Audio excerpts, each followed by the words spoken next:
भैया मन से स्वागत का।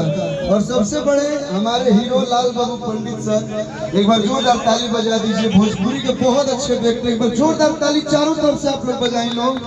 और सर के साथ आपने 3 फिल्म किया है, दुल्हा धीरे ससुराल गलिया, राज और ममता की छांव में, जो कि इसी महीने रिलीज होगा। उसका ट्रेलर आप सबके बीच सूर म्यूजिक से आया हुआ है, आप लोग प्यार दीजिए। और इसके बाद आएगा मेहमान, जिनमें आशुतोष भैया बढ़िया बढ़िया गीत निकले हुए, अखिलेश भैया धोखा दे दोनों में।